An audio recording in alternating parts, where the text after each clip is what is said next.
नमस्कार, मैं रचना शर्मा चढ़ती कला डैम टीवी देख रहे हैं सभी दर्शकों का स्वागत करती हूं। आप देख रहे हैं टॉप 10 न्यूज। मणिपुर में 17 महीने से जारी तनाव कम होने का नाम नहीं ले रहा। विष्णुपुर के रिहायशी इलाके में पूर्व सीएम मेरेम्बम कोइरंग के आवास और इम्फाल से करीब 45 किलोमीटर दूर ट्रोंगला ओबी में हुए रॉकेट अटैक के बाद अब एक ताजा हिंसा से कम 5 लोगों की मौत होने की खबर आई है। बताया जा रहा है कि यह आंकड़ा बढ़ भी सकता है। मणिपुर एक पुलिस ऑफिसर ने बताया कि सो रहे एक व्यक्ति की गोली मारकर हत्या करने के बाद हुई गोलीबारी में 4 हथियारबंद लोग मारे गए। मरने वालों में कुकी और मैतेई दोनों समुदाय के लोग हैं। बता दें कि हिंसा को देखते हुए प्रशासन ने आज शनिवार को पूरे प्रदेश में स्कूल और कॉलेजों को भी बंद रखा।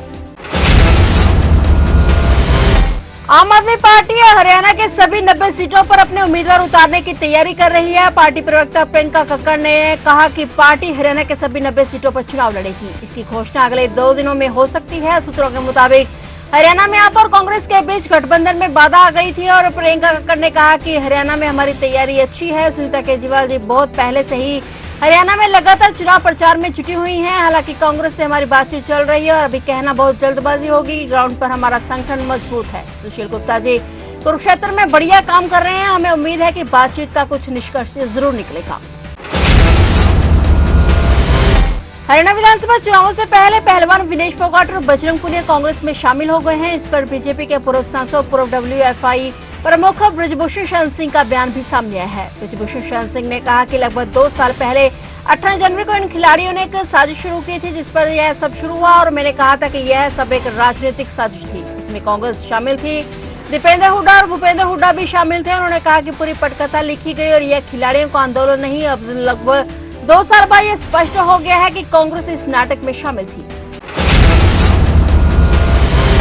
हरियाणा के इस चुनाव में माहौल बड़ा पेचीदा नजर आ रहा है। हरियाणा विधानसभा चुनाव के लिए कांग्रेस की ओर से 31 उम्मीदवारों के नामों की पहली सूची जारी कर दी गई है। इसमें जेल में बंद सुरेंद्र पवार का भी नाम शामिल है। इस पर बीजेपी के वरिष्ठ नेता अनिल विज की प्रतिक्रिया भी सामने आई है। उन्होंने कांग्रेस पर हमला बोलते हुए कहा कि अभी देखिए कितने और ऐसे नाम आएंगे। अनिल विज ने कांग्रेस की लिस्ट में सुरेंद्र पवार का नाम होने पर कहा कि कांग्रेस का पसंदीदा काम अपराध करना और जेल जाना है। भूपेंद्र सिंह हुड्डा के खिलाफ मामले दर्ज किए गए हैं और उनका नाम भी सूची में शामिल है। सुरेंद्र पवार भी जेल में है, उनका नाम सूची में है। अभी देखिए कितने और ऐसे नाम आएंगे। वहीं हरियाणा बीजेपी ने ट्वीट कर कहा कि हरियाणा कांग्रेस बैठक पर बैठक और मंथन पर मंथन के बाद सिर्फ 31 उम्मीदवारों की ही लिस्ट निकाल पाई। यह दिखाता है कि इनकी हालत कितनी खराब है।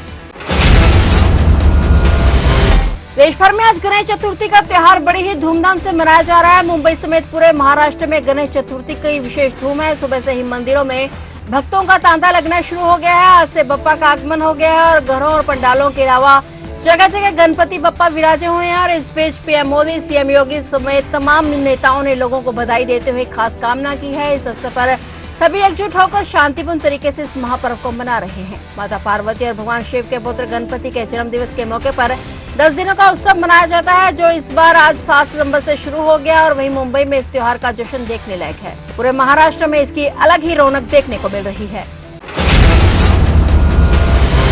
उत्तर प्रदेश के हाथरस जिले के चंदपा कोतवाली क्षेत्र में रोडवेज बस और मैक्स गाड़ी के बीच हुई जोरदार टक्कर के बाद चीख पुकार मच गई। इस बड़े हादसे में मरने वालों की संख्या बढ़कर 17 हो गई है। हाथरस से अलीगढ़ रेफर हुए लोगों में से 2 लोगों की मौत अलीगढ़ मेडिकल कॉलेज में हुई। मैक्स रोडो टेम्पो में करीब 30 से 32 लोग सवार थे, जिसमें से सभी घायलों को इलाज के लिए जिला अस्पताल में भर्ती कराया गया। वहीं योगी सरकार ने हादसे में मारे गए लोगों के परिजनों को 2-2 लाख रुपए और घायलों को 50-50 हजार रुपए की आर्थिक मदद देने की घोषणा की है। मुख्यमंत्री योगी आदित्यनाथ ने दुर्घटना में मारे गए लोगों के परिजनों के प्रति संवेदना जाहिर की है, तो वहीं घायलों के समुचित इलाज के निर्देश दिए हैं।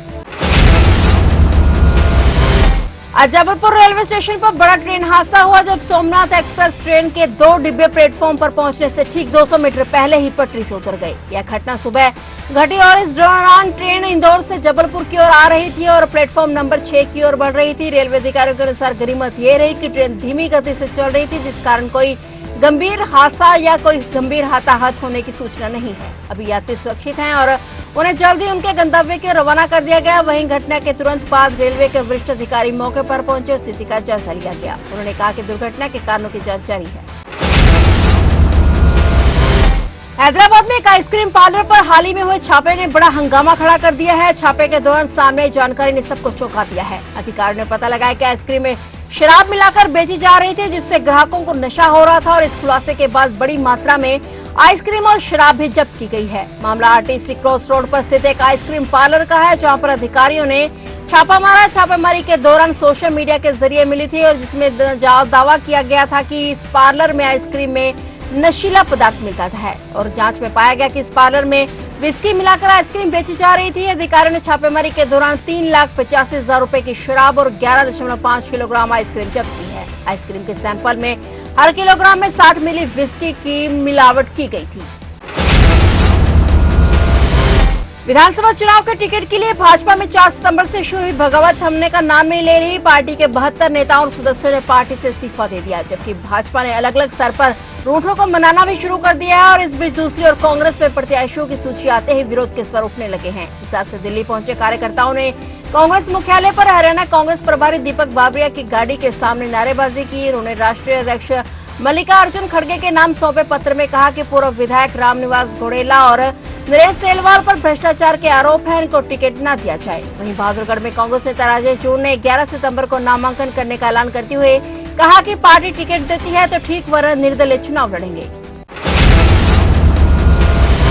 दिल्ली से सटे सोनीपत में आज सुबह बड़ी रेल घटना हुई। दरअसल जिले से गुजरने वाले रेलवे ट्रैक पर दर्दनाक हादसा हुआ। शताब्दी ट्रेन की चपेट में आने से 10 से 11 गाय की मौत हो गई, जिसके बाद इलाके में सनसनी फैल गई। जहरी गांव की फाटक पर रेलवे ट्रैक पर खेतों से चारा खाते हुए गांव का एक बड़ा झुंड आ गया और हादसे की सूचना मिलते ही सोनीपत पुलिस, आरपीएफ और गोरक्षा दल कार्यकर्ता मौके पर पहुंचे। गायों के शवों को रेलवे ट्रैक से हटाया गया। हादसे के बाद दिल्ली अंबाला रेलवे ट्रैक कई घंटों तक प्रभावित रहा। रेलवे अधिकारियों ने मौके पर पहुंचकर जांच शुरू की और आरपीएफ अधिकारियों ने कहा कि लापरवाह मालिक के खिलाफ कार्रवाई की जाएगी।